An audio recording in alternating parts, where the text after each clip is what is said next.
Entonces, esta materia no tiene nada que ver con la prueba del martes, por favor. ¿Ya? Vamos a ver aquí sistema locomotor. ¿Ya? Ustedes ya algo han visto de sistema locomotor, sistema esquelético. Por lo tanto, aquí yo espero tener más colaboración a la hora de eso. ¿Ya? Vamos a ver las hojas germinativas que originan el sistema locomotor, ¿ya?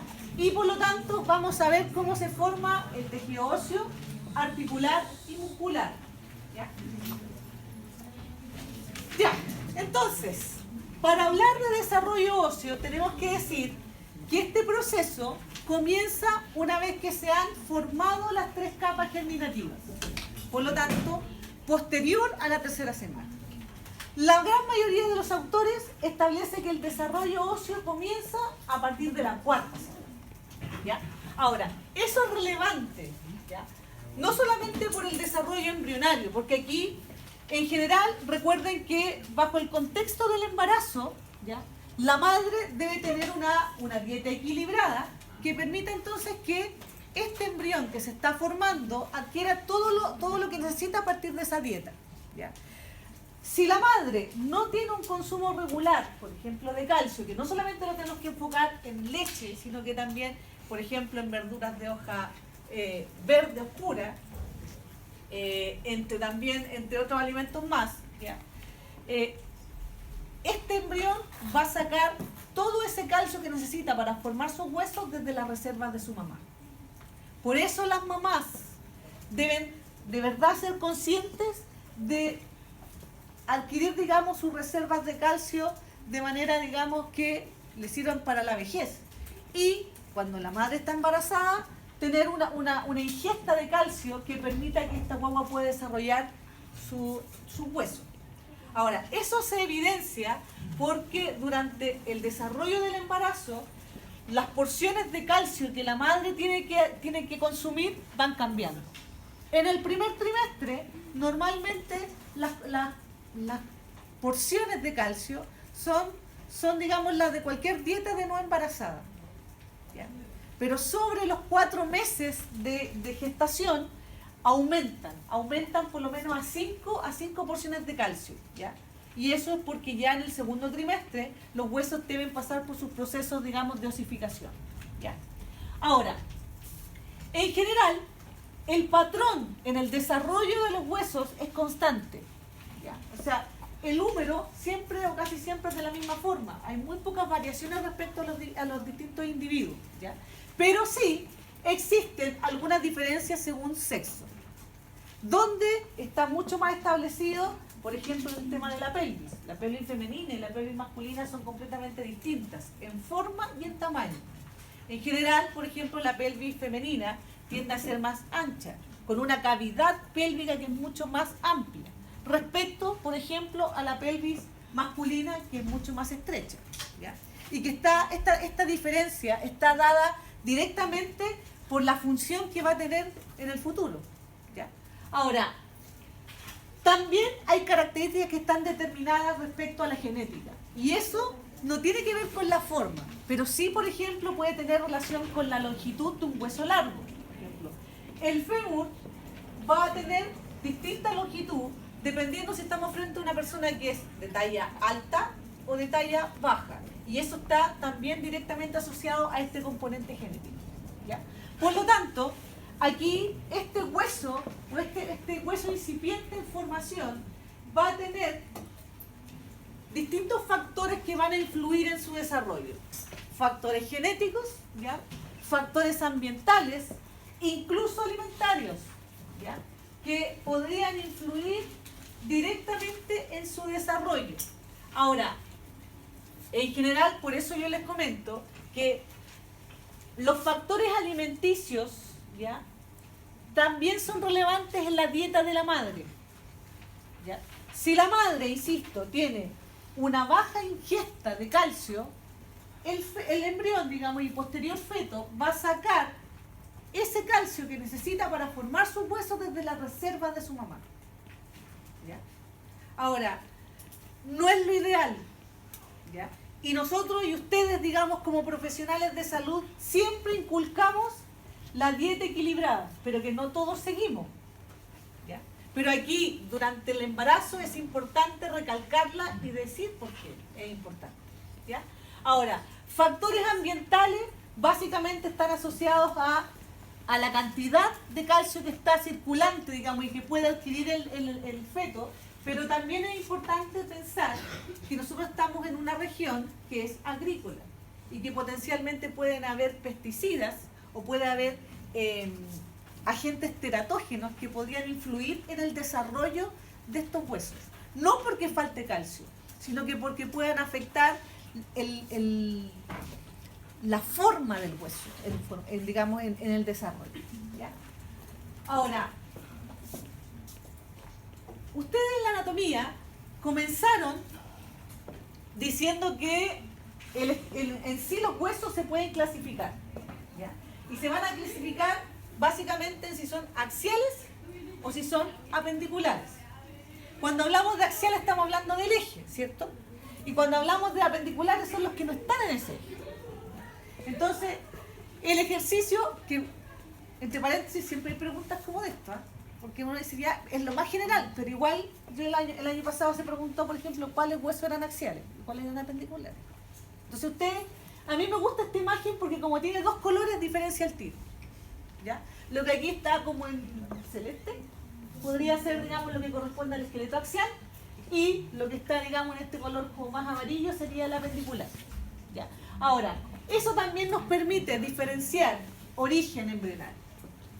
Ahora, al tiro me voy a poner el parche, porque el libro de embrio es el libro de embrio, no es el libro de anato.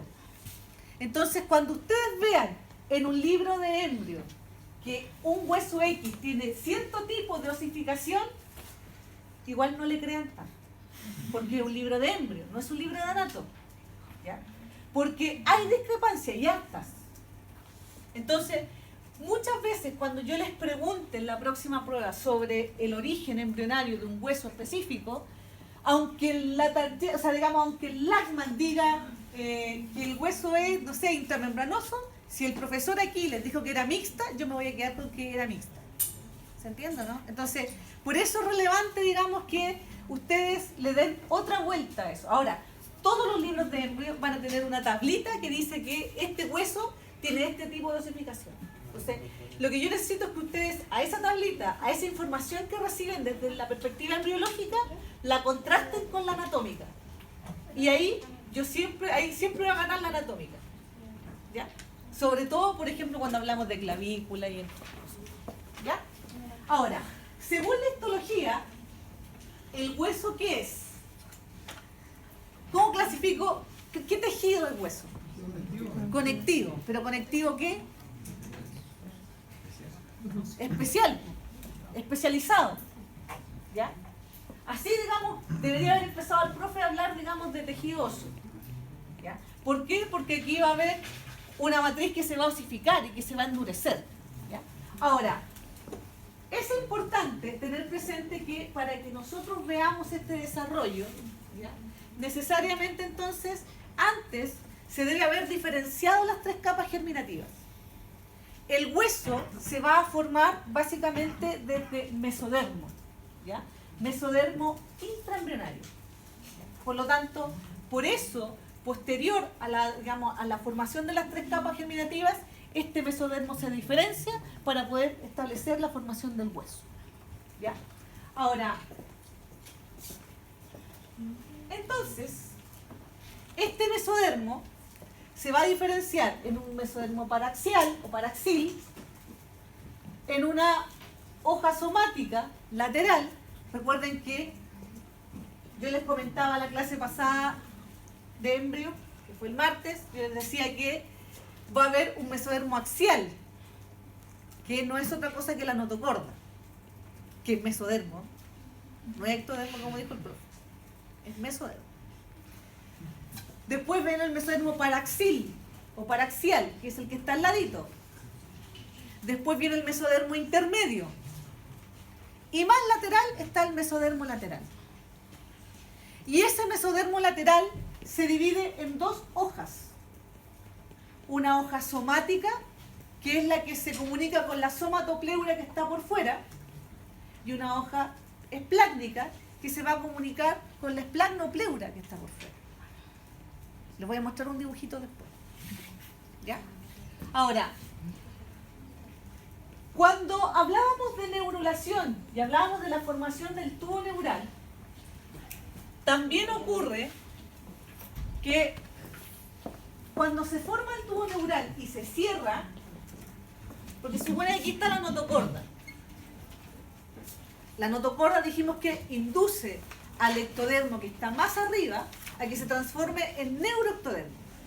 Y ese neuroectodermo es el que finalmente forma el tubo neural. Por lo tanto, a partir de ese neuroectodermo se va a formar un tubo que va a formar sistema nervioso central. Ahora, antes de que ese tubo se cierre, de ese mismo neuroectodermo sale un grupo de células que queda por fuera. O sea, van a quedar aquí. Pero es de ese mismo neuroectodermo. Esas células que quedan por fuera se llaman células de la cresta neural. ¿Ya? Y son súper importantes porque tienen relación, bueno, tienen la capacidad de migrar. O sea, se van a despegar de su membrana basal y van a poder moverse. Tanto así que estas células, digamos, de la cresta neural van a contribuir a formar cabeza, huesos del cráneo, huesos del viscerocráneo, pero también van a contribuir a formar tabique del corazón, por ejemplo. Van a contribuir a formar digamos, a estimular la inervación del intestino, por ejemplo. ¿Ya? Ahora, esas células de la cresta neural también contribuyen a formar el sistema nervioso periférico. ¿Ya? Pero también van a estar metidas por todos lados. ¿Ya? Ahora, entonces cuando hablemos del desarrollo óseo, son el mesodermo paraxil, el mesodermo lateral, y específicamente la hoja somática, y el mesénquima, digamos, de estas crestas neurales, las que van a formar los huesos que están en el cuerpo. ¿Ya? Ahora, normalmente, este mesodermo paraxial o paraxil es el que dice relación con los huesos axiales. ¿Ya? La hoja somática, en general, tiene relación con los huesos apendiculares. Y este mesénquima tiene que ver con la formación de parte del neurocráneo y del viscerocráneo. ¿Ya? Entonces así, de manera bien general, se comienza a desglosar el origen embrionario. ¿Ya? Entonces, ustedes vieron en histología que había dos tipos de osificación. Una que usa un molde de cartílago y otra en donde las células osteoblásticas inmediatamente se transforman en hueso. Pero además ustedes han conocido en la anatomía que hay huesos que tienen de las dos. Y ahí hablamos de una osificación que es mixta. ¿Ya? Entonces, recuerden que cuando se produjo la gastrulación, entonces, las células que van a formar este mesodermo son células del epiblasto que pasaron por la línea primitiva. ¿Ya? Pasaron por la línea primitiva, se alojaron entre medio, digamos, de las dos capas que existían y estuvieron en todo el disco embrionario, excepto membrana bucofaringea y membrana cloacal. ¿Ya? Ese mesodermo se va a diferenciar paraxial, intermedio y lateral. El mesodermo axial dijimos que es la notocorda y por lo tanto ese mesodermo, digamos, esas células del epiblasto pasan por la fosita primitiva y solo se van en dirección cefálico. ¿Ya? Ahora, ahí está la diferenciación. Tenemos axial, paraxial, intermedio y lateral. Y dentro de la hoja lateral tenemos la hoja somática, que es la que se va a unir con la somatopleuria, y la hoja esplácnica, que se va a unir con la esplagnopleuria. Ahora, cuando yo les hable del mesodermo esplácnico, me estoy refiriendo a esto. Solo esto que estoy marcando aquí. Cuando hable del mesodermo somático, es porque estoy solamente pensando en eso. ¿Ya? Pero que insisto, se conecta finalmente con el que está por fuera. ¿Ya? Ahora,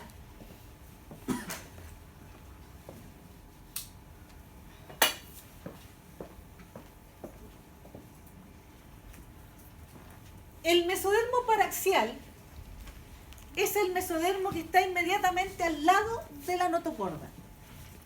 Y es el que también se conoce con el nombre de somita, somito, somite.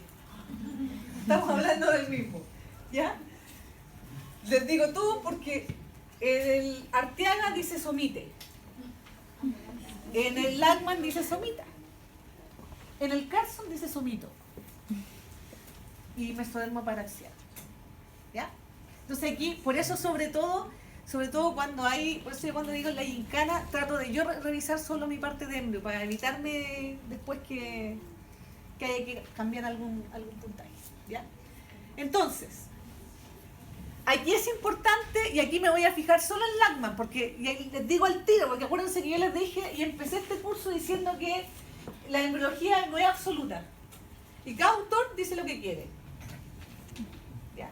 Ahora, los somitos tienen que ver con que ese mesodermo que está inmediatamente por el lado de la notocorda se comienza como a engrosar, se comienza como a agrandar. Tanto que incluso por fuera del embrión, si yo tengo una vista, digamos, del ectodermo por arriba, se va a ver como un bultito. Se ven como unas pelotitas. ¿Ya? Ahora, aparecen aproximadamente el día 20. Pero la verdad es que el rango va entre 18 más menos 1. Y otros hablan de 20 más menos 1. Pero por eso Lachmann dice 20. Y lo vamos a dejar en 20. Aparecen de 3 pares por día. Por eso son relevantes para poder establecer edad gestacional.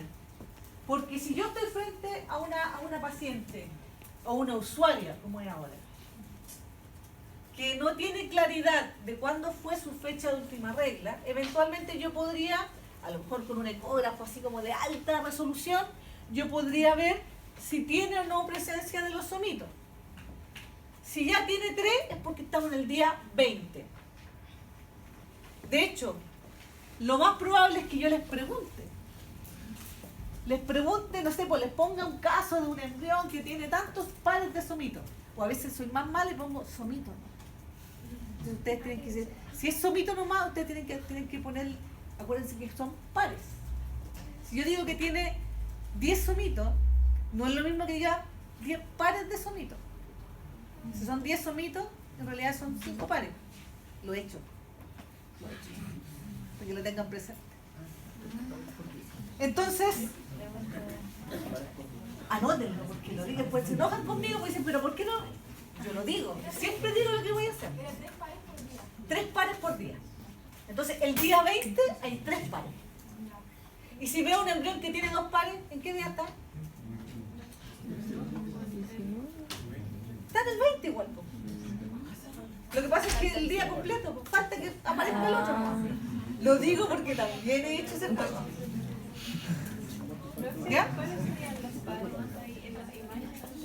Este es un par. Es un par. Pero hay otra imagen que te va a estar más clara. Ya. Entonces, insisto, somitos son mesodermos, específicamente mesodermo paraxial, por lo tanto está al lado de la notocorda, a ambos lados de la notocorda. Aparecen a partir del día 20 de a pares. ¿Ya? 3 pares por día. ¿Ya? Ahora, ¿son importantes? Sí, porque básicamente también me permiten calcular edad gestacional. ¿Ya? Ahora, son un total de 42 a 44 pares que aparecen en sentido cefalocaudal. O sea, no es que aparezcan todos juntos de una vez, sino que van apareciendo desde cefálico a caudal. Y probablemente, cuando aparezcan los más caudales, ya los más craneales se van a ver diferenciados en las estructuras que tienen que formar. Entonces, yo no los voy a ver todos juntos, sino que a medida que van apareciendo los de abajo, los de arriba van desapareciendo. Pero van desapareciendo porque se van diferenciando tanto en hueso, en músculo, en tejido subcutáneo, hasta la dermis. ¿Ya? Ahora, el somito, inicialmente, que este abultamiento que yo les digo, se va a diferenciar en 2 grandes regiones. Una que es ventromedial, que recibe el nombre de esclerótoma.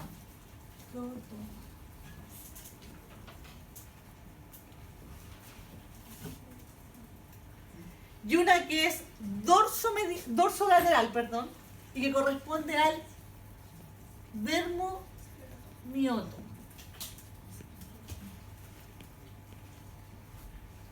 ¿Ya? Entonces tenemos el esclerótoma y el dermomioto. Sí. ¿Qué significa entonces? Del esclerótoma se tiene que formar tejido óseo. ¿Ya? Y cuando uno dice dermo piel, pero dermis solamente. ¿Por qué? ¿Por qué no puede ser toda la piel?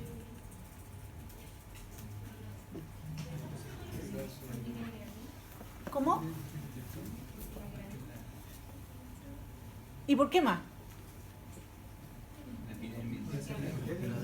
La epidermis de ectodermo.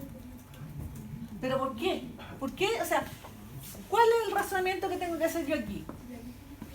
Primero, ustedes leyeron la tablita que yo les di, ¿no? Esa tablita que salía del mesodermo se forma esto, del ectodermo se forma esto, no la leyeron. Te voy a creer. La piel, recuerden que la epidermis no tiene vasos sanguíneos, sino que a partir de la dermis hay vasos sanguíneos. Y los vasos sanguíneos se forman de mesodermo, no de ectodermo. Entonces, por eso la epidermis no los tiene. Los vasos sanguíneos están, la raíz de los vasos sanguíneos están en la dermis, ¿ya? Y que se va a diferenciar directamente desde este somito. ¿Ya? Ahora, luego, estas 2 regiones se vuelven a dividir en 3. Y ahí se divide solo el esclerótoma en dermátoma y miótoma. Y ahí se diferencian en los 3. ¿Ya? Pero inicialmente son 2. Esclerótoma y dermomiótoma. Y posteriormente el dermomiótoma se va a diferenciar o se va a dividir en dermátomo y miótomo. ¿Ya? Ahora, ahí está diferenciado esta imagen es de la Arteaga. Tenemos tubo neural, tenemos notocorda y acá tenemos como estas células estrelladas que corresponden al esclerótoma. Acá tenemos el miótoma y el dermátoma. Por lo tanto, ahí están finalmente diferenciadas las 3 capas. ¿Ya? Pero insisto, inicialmente son 2. Ahora, ¿qué cosa hay que también diferenciar? Que este mesodermo paraxial, en su porción más craneal, su lámina basal no está tan ordenada, no está tan como visualizada. Por lo tanto, los autores hablan de somitómeros, que son mesodermo paraxial, pero que no tiene sus límites tan claros. ¿Ya? Pero del octavo par en adelante, la lámina basal es clara. Por lo tanto, el somita tiene un límite completamente establecido. Y a partir de ahí, entonces, hablamos de somitos. Del 1 al 7, hablamos de somitómeros. Y del 8 en adelante, hablamos de somitos. Ahora, insisto, la diferencia que existe entre ellos es que los primeros no tienen un límite tan definido. En cambio, los segundos sí. ¿Ya? Son, como yo les decía, 42 a 44 pares. Aparecen de cefálico a caudal, por lo tanto, en tiempo, primero van a estar los somitómeros y de ahí después van a ir avanzando en formarse los somitos. ¿Ya? Son 42 a 44 pares. ¿Ya? Y son los que se tienen que diferenciar entonces la formación del esqueleto axial. ¿Ya? Por lo tanto, las vértebras deben salir a partir de estos somitos. Los somitómeros básicamente van a tener relación con la formación de huesos del cráneo. ¿Ya? Dime. ¿Cómo era eso? Los somitómeros Los somitómeros, como son los que están más craneales, tienen relación con los huesos del cráneo, con la formación de los huesos del cráneo. Pero entonces no se diferencian en somitos. No van a alcanzar a diferenciar. Solamente los de más abajo, que los que van a formar occipital, son somitos. Pero los que están más arriba, que van a tener relación con la formación, por ejemplo, de etmoides, de fenoides, tienen relación digamos, con los somitos. ¿Ya? Ahora, el somito, ya vimos que se puede diferenciar en tres partes: esclerótoma, dermomiótoma inicialmente, y después el dermomiótoma se divide en dermátomo y en miótoma. ¿Ya? Pero el desarrollo de la formación del somito es intrínseco, o sea, una vez que se forma el mesodermo, se diferencia en paraxial. Y eso lo hace el mismo tejido. ¿Ya? Pero dentro del desarrollo de ese somito, en el desarrollo temprano del somito, inicialmente tiene un hoyito. Ese. ¿Ya? Que aquí también está. Pero que finalmente desaparece. ¿Ya? Pero ese como hoyito que hay entre medio, digamos, del somito, recibe el nombre de miocelo. El miocelo va a desaparecer, pero es importante porque permite que las células se ordenen en una disposición epitelial, o sea, se van a ordenar en filas. ¿Ya? Ahora, en relación a este hoyito, entonces aquí tenemos el somito, que tiene entonces en su desarrollo la presencia de este orificio, que es el miocelo, y las células finalmente se van a comenzar a ordenar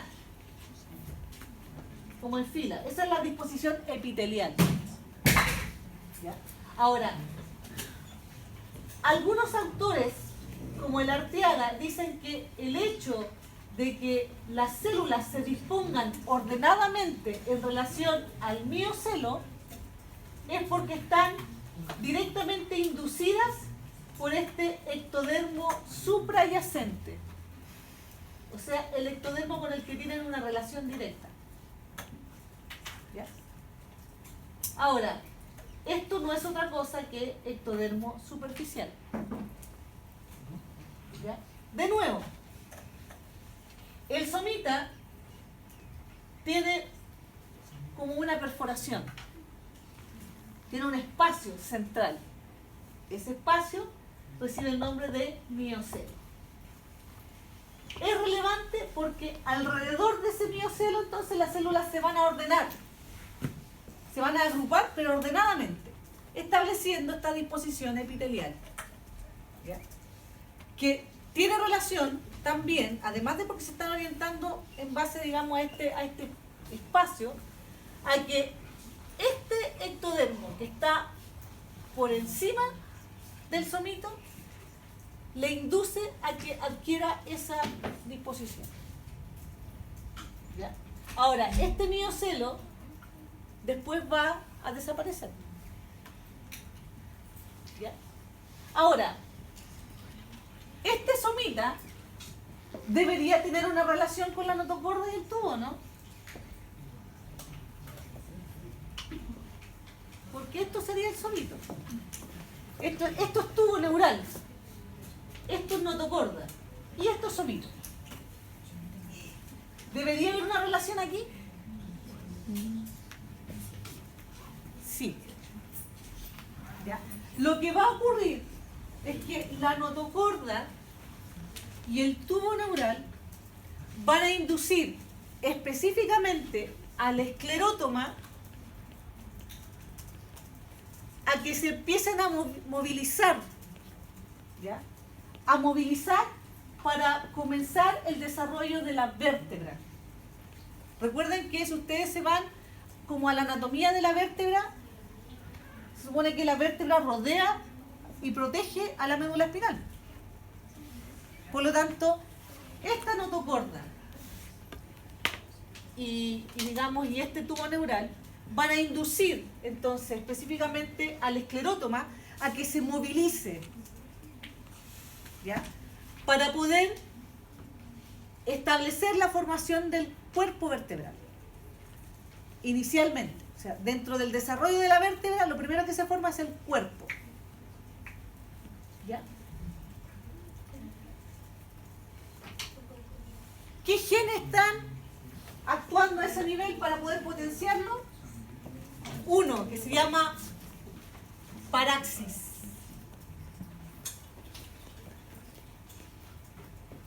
Pero también hay genes PAX 1 y PAX 9. ¿Ya? Que están directamente interviniendo esta actividad. ¿Ya? Ahora, entonces, el esqueleto axial tiene relación directa entonces con el esclerótoma de estos somitos. ¿Ya? Pero aquí vamos a diferenciar primero en el cráneo.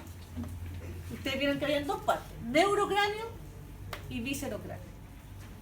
Neurocráneo para generar la protección del encéfalo y el viscerocráneo es la cara. ¿Ya? Ahora, en general, cuando hablamos de los tipos de osificación, el profesor Pérez debería haberle dicho que en general los huesos planos tienen osificación intramembranosa y los huesos largos tienen osificación endocondral. Pero hay huesos que tienen osificación mixta. ¿Ya? Ahora,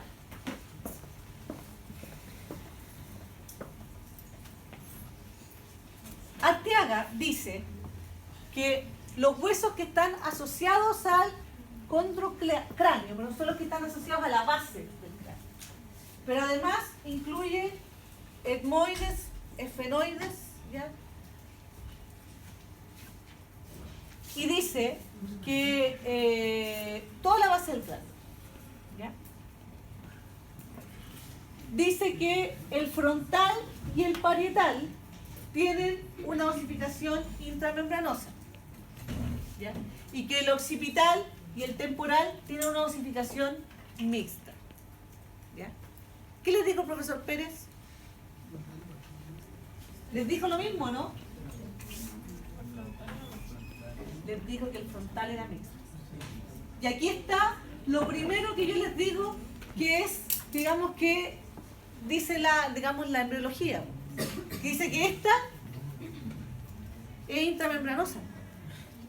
¿Ya? Por eso ustedes se tienen que fijar en la indicación que les dio el profesor Pérez. Esa es la que vale. Pero yo les estoy mencionando la que ustedes van a leer en el libro de embrión, ¿ya? Que no sería correcta. ¿Ya? Ahora,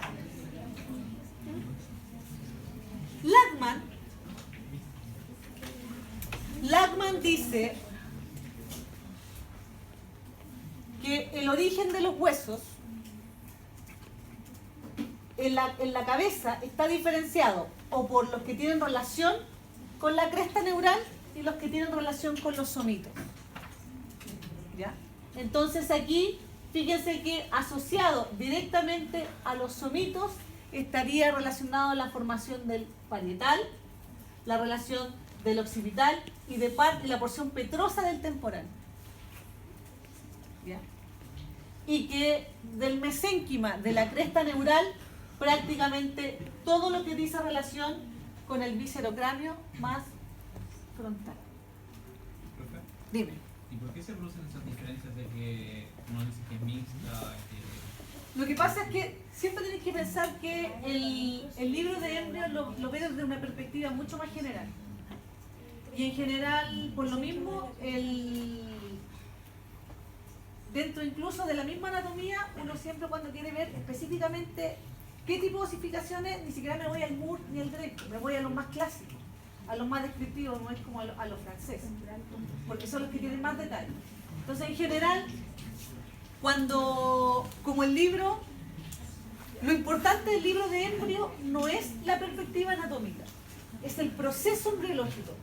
Por lo tanto, el que haya alguna alteración respecto a lo que es la realidad del tipo de osificación, les da lo mismo, porque incluso si hacemos el ejercicio en buscar en los libros de Histo, también van a haber diferencias. Entonces, por eso quiero que quede claro que todos los libros de embrión van a decir cosas de los tipos de osificación de los huesos, pero el libro es de embrión. O sea, lo importante del libro es que lo correcto sea el proceso embriológico en el desarrollo de una estructura, pero no de donde digamos del tipo de osificación que tiene. Entonces, por eso, y con todo, hasta con el caso pasa lo mismo. Entonces, por eso ahí, tipo de osificación, anatomando. ¿Ya? Ahora, fíjense que esta imagen también es del Lachman, y yo siempre la pregunto, y la pregunto básicamente por el esfenoides. Al profe, piensen que esfenoide va a ser algo que a ustedes les va a pesar en la vida, porque al profesor Pérez le fascina el esfenoide. Fascina. No es que le guste, le fascina. Y a mí me gusta porque además de que tiene esta forma como de murciélago, tiene doble origen. Tiene doble origen embrionario.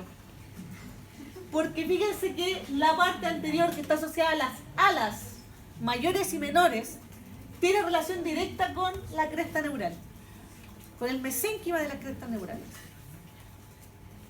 Pero el cuerpo es del mesodermo paraxial. ¿Y dónde está el medio? En la fosa hipofisiaria, o sea, en la silla turca de antes. ¿Ya? Entonces, por eso me gusta, por eso lo pregunto, siempre. Pero no en esta prueba, en la que sigue. ¿Ya? Para que lo tengan anotadito, por favor. ¿Ya? Por ejemplo, yo podría poner en la próxima gincana esto. Con colores, y obviamente todo esto sale. Y le puedo poner origen embrionario de la estructura indicada con la flecha. Sería fácil porque yo se los pongo en color. Pero ustedes tienen que acordarse que esto es cresta neural y esto es somito. ¿Que me están saludando? Ya. Suturas y fontanelas. son relevantes. El desarrollo del sistema nervioso central y específicamente del cerebro termina posterior al nacimiento. Lo que significa entonces que además hay que tomar en cuenta que una de las razones por las que se desencadena el parto es porque el desarrollo del sistema nervioso y del encéfalo es tal que en un minuto, digamos, no va a poder pasar por la pelvis. Ya. Ahora, créanme que estuve mucho rato buscando esta imagen, ¿ya? Porque ustedes cuando ven un parto vaginal, ven que las guaguas tienen como la cabeza como deformada. Y eso es básicamente porque cuando la cabeza ingresa al canal pélvico, ¿ya? Los huesos, como todavía tienen este espacio entre medio, entre los huesos, ¿ya? Se pueden cabalgar. Y ahora, siempre después de un parto vaginal, cuando ustedes le muestran la guagua a su mamá, la mamá le ve la cara, le ve la cabeza y la ve para atrás y le dice, ¿y por qué tiene la cabeza como tan deforme? Entonces ustedes tienen que explicarle que es básicamente la forma que adquiere la cabeza por el cabalgamiento de los huesos. Ahora, el cabalgamiento de los parietales. ¿Para qué? Para disminuir el diámetro biparietal y por lo tanto potenciar que la guagua pueda avanzar. ¿Ya? La dilatación máxima es de 10 centímetros. ¿Ya? Ahora, son relevantes porque van a quedar espacios entonces para que el encéfalo siga su desarrollo posterior al nacimiento. ¿Ya? De hecho, cuando ustedes ven a un niño de 2, 3 años, fíjense que siempre son más cabezones. Siempre tienen la cabeza más grandecita respecto al cuerpo. Los primeros 5 años son full en desarrollo, digamos, del encéfalo. Desde toda perspectiva, estructural y funcional. ¿Ya? Ahora, estas fontanelas, ¿ya?, también son relevantes desde la perspectiva obstétrica. ¿Ya? Porque si estamos frente a una guagua que está en posición cefálica para salir, yo debo hacer tacto vaginal y tocar. En teoría, yo, que soy la que está atendiendo el parto, debo saber cómo va a salir la guagua. No debe ser una sorpresa para mí cuando la cabeza salga. Yo debo saber cómo va bajando. ¿Ya? Ahora, las dos grandes fontanelas son la anterior, que es esta que está aquí, y que tiene forma romboidal, que yo puedo tocar cuando la paciente, digamos, cuando está en presentación cefálica. Uno, para poder saber si la guagua va mirando como hacia arriba o va mirando hacia abajo, yo voy a tocar y voy a ver, el hueso siempre es duro. Entonces yo voy tocando y de repente voy como una parte que es más blandita, como que se hunde un poquitito, y empiezo como a mirar por los bordes, a tocar, y digo, es la fontanela anterior. ¿Ya? Normalmente, la gran mayoría de las veces, las guaguas salen mirando hacia el ano de su mamá. Por lo tanto, esta fontanela, yo al hacer el tacto, estaría tocando por abajo. Lo pregunto. Eso es orientación espacial. Abajo. Ahora, esa fontanela es grande, es súper evidente, porque tiene un tamaño entre 2,5 y 4 centímetros. En una cabecita chiquitita, pues se nota. Se cierra alrededor de los 2 años. ¿Ya? Por lo tanto, ustedes, médicos, por ejemplo, yo me imagino que aquí va a haber médicos de salud familiar.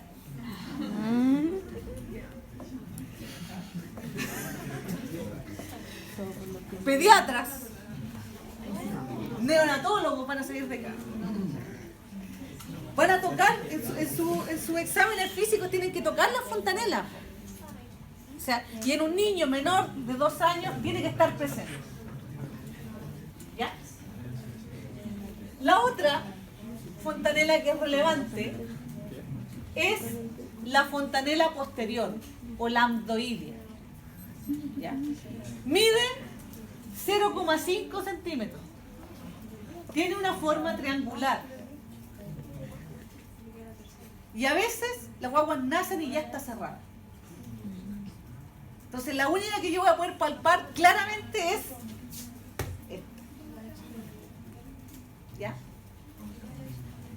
Esta es anterior o bregmática. La otra es posterior o landoidea.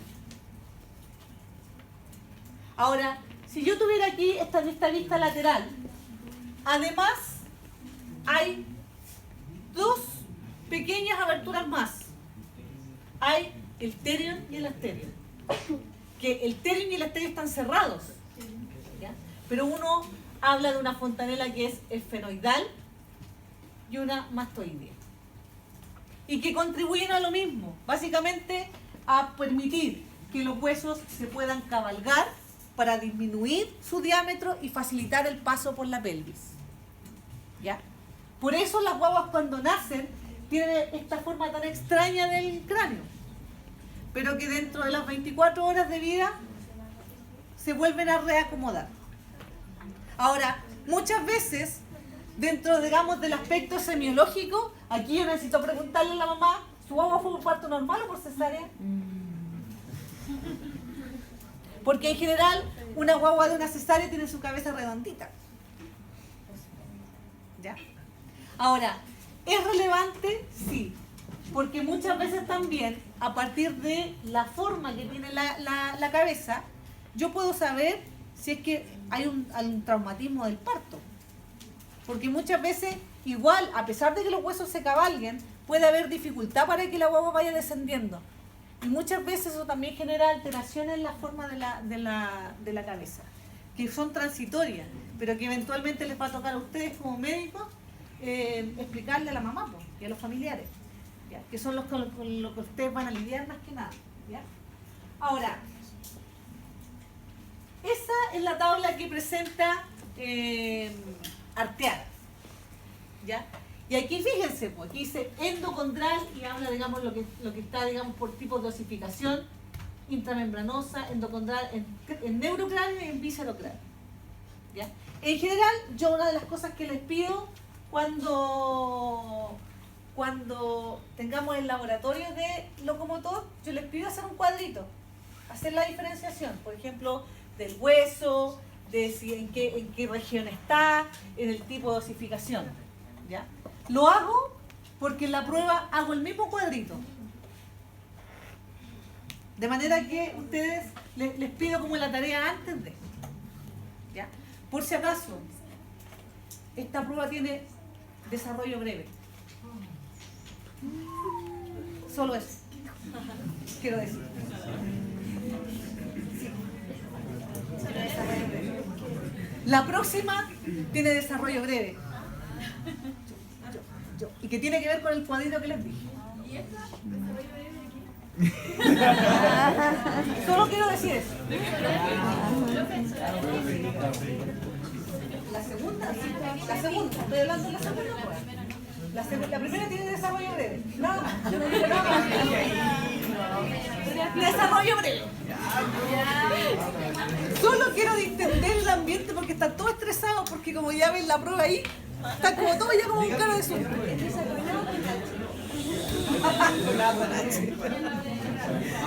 Ya, viscerocráneo. Así como voy a terminar la cosa. Ya, viscerocráneo. Tiene que ver entonces con el mesénquima de la cresta neural. ¿Cómo? Cuando yo hable de mesénquima de la cresta neural, ustedes tienen que enfocarlo en una estructura que se llaman arcos faringeos. O sea, en el mismo minuto que en el embrión se está estableciendo el desarrollo de los somitas, ¿ya? En la región faríngea del embrión se van a generar otros abultamientos, ¿ya? Que son primer arco, segundo arco, tercer arco, cuarto arco y sexto arco.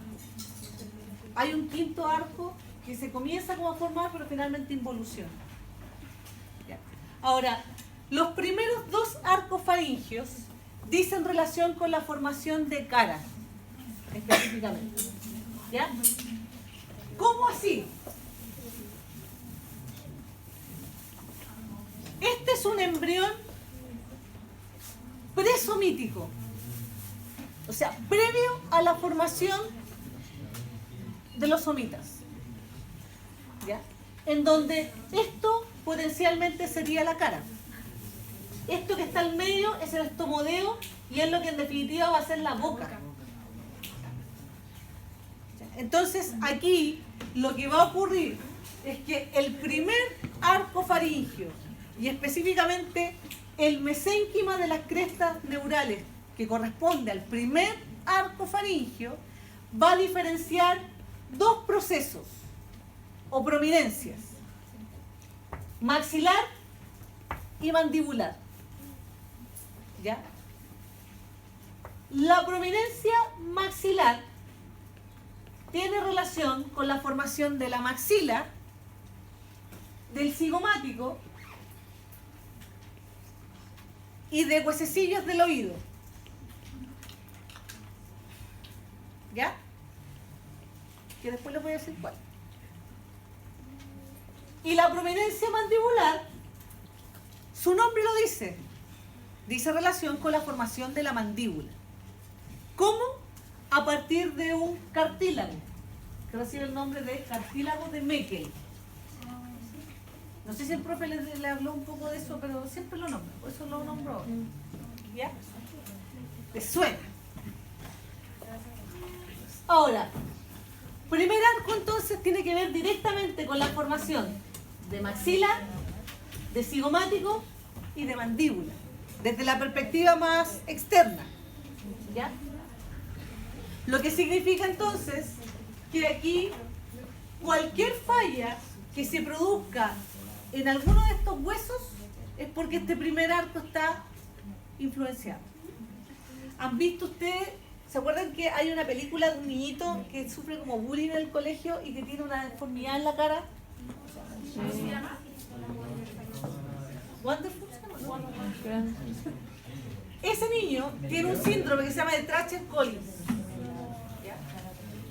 que tiene que ver con la ausencia de cigomático. Ahora, ¿qué es lo que está afectado ahí? Básicamente esta prominencia maxilar. Y la mayor dificultad de esos niños dice relación con que si falta un hueso, el espacio que hay también es menos. Por lo tanto, son niños que tienen dificultades para respirar, tienen dificultades para tragar, porque el espacio es menor. Incluso la mandíbula es más pequeña.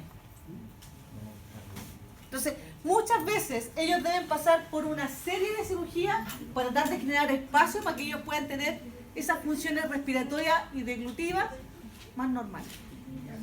¿Ya? Y es entonces la ausencia de hueso, ¿ya?, la que está involucrada ahí. ¿Ya? De la columna son aproximadamente 33 huesos, pero también puede ir variando, 33, 34, ¿ya? Se va a originar a partir del mesénquima de los somitos y específicamente del escleroto, ¿ya? Va a estar lidiada por genes OX, ¿ya? Pero aquí también he preguntado esto. Cada vértebra se va a formar a partir de 4 somitos. ¿Ya? ¿Por qué 4? 2 por un lado y 2 por el otro. Acuérdense que están naciendo a pares. ¿Ya? Pero lo que aquí va a pasar es que para la formación de un cuerpo vertebral va a estar implicado la mitad caudal de uno con la mitad craneal del que sigue.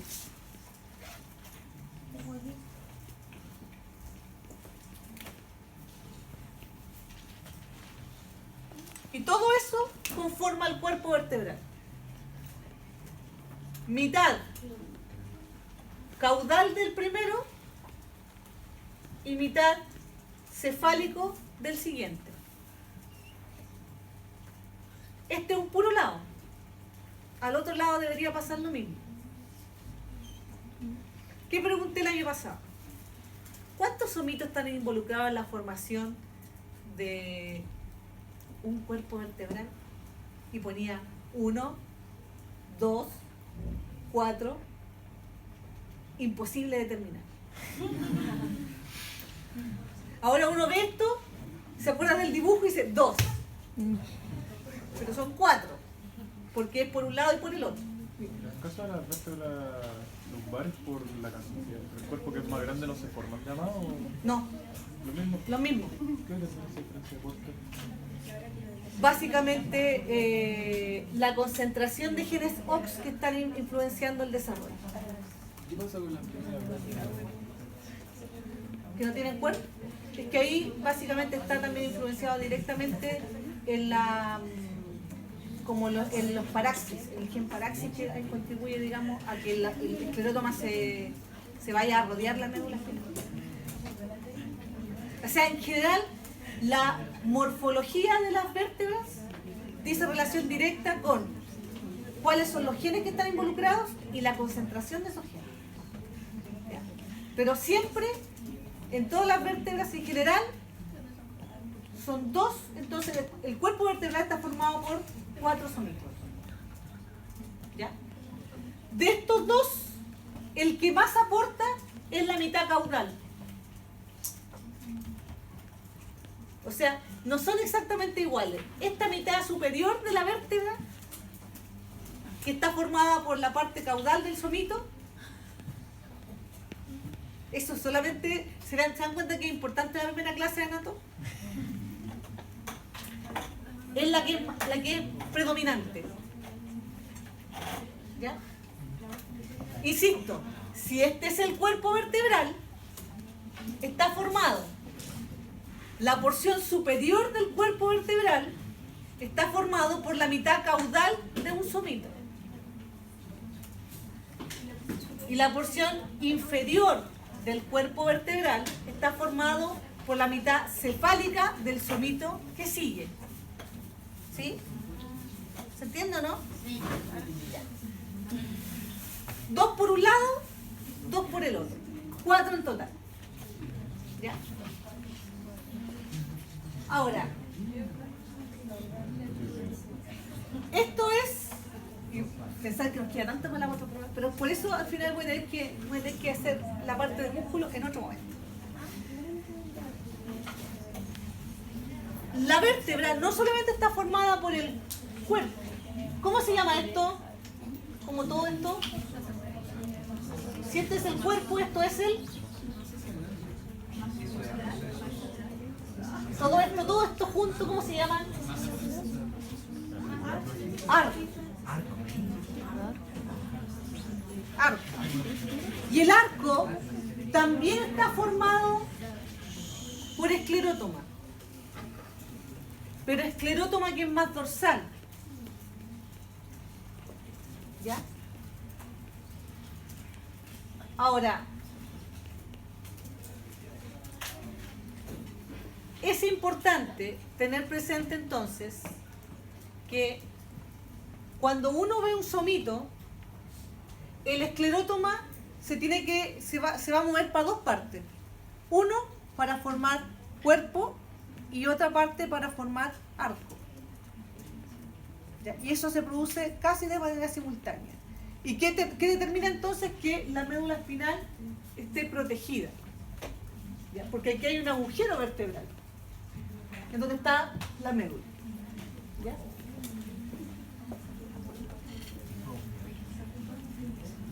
Tenemos aquí, siempre he querido poner en una gincana esta imagen.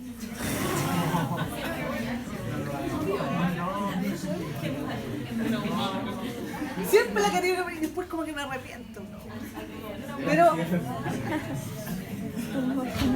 si ustedes les preguntan a los chicos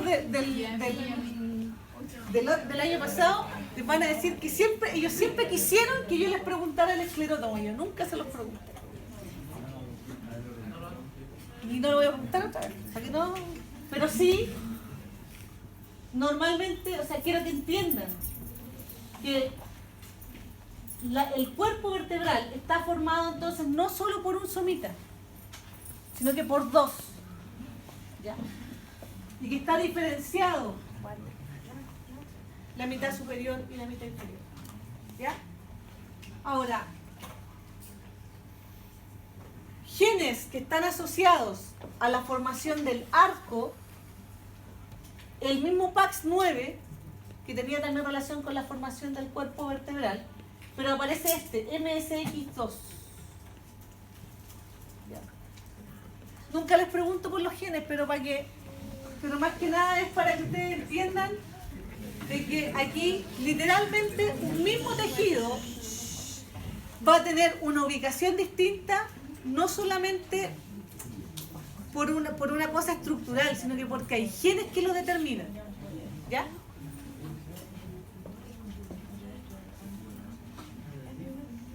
Respecto a las curvaturas,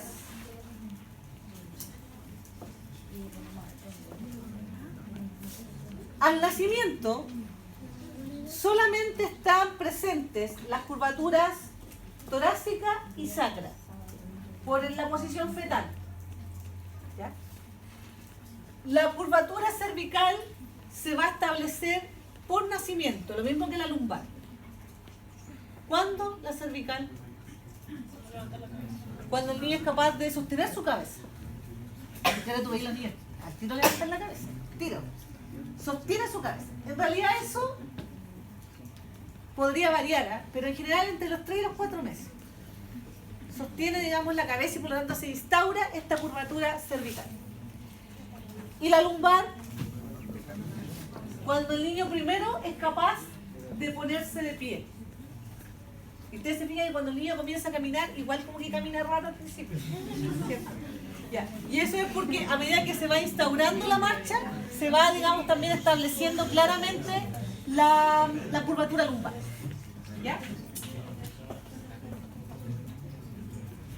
Respecto a las costillas y el esternón, ustedes vieron que existían ¿cuántos tipos de costillas? ¿Cuáles?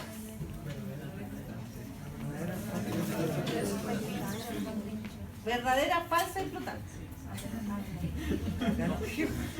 Todo desordenado. Acuérdense, ¿por qué lo digo en ese orden? Porque si nosotros vamos a posición anatómica, siempre también es de cefálico caudal. ¿Ya? Y si eventualmente ustedes deben contestar una pregunta de desarrollo breve, debe ser siempre en posición, pensando en la posición anatómica y de cefálico caudal. Esos son como los tips. ¿Ya? Ahora,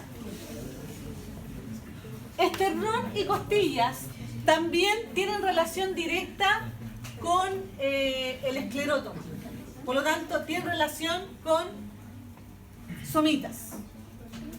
¿Ya? Su origen embrionario está asociado a eso. ¿Ya? Y recuerden que en el periodo embrionario, las costillas tienen un molde de cartílago. Por lo tanto, tienen una osificación endocondral. ¿Ya? Que avanza en su desarrollo en el periodo fetal para finalmente conectarse con el esternón. ¿Ya? Pero a medida que también se va avanzando en la edad, puede haber incluso una sinostosis entre las costillas verdaderas y el esternón, que es lo que pasa en las personas de mayor edad. ¿Ya? Ahora, el esternón ya empieza a ser de otro lado. El esternón corresponde su origen embrionario al mesodermo somático, o sea, a la hoja somática del mesodermo lateral. Esos son términos más correctos. ¿Ya? Y se forma a partir de bandas. Dos bandas externales que finalmente se fusionan en el centro para formar el cuerpo digamos external. ¿Ya? Y el extremo de estas bandas deberá formar el proceso cifoide. ¿Ya? Pero craneal a las bandas externales aparece un proesternón a nivel central y a cada lado del proesternón un supraesternón, que son los que tienen relación con la formación del manubrio. ¿Ya? Ahora, recuerden entonces que las costillas tienen relación directa con el somito, con el esclerótomo del somito. Pero el esternón corresponde a mesodermo lateral y específicamente somático. ¿Ya?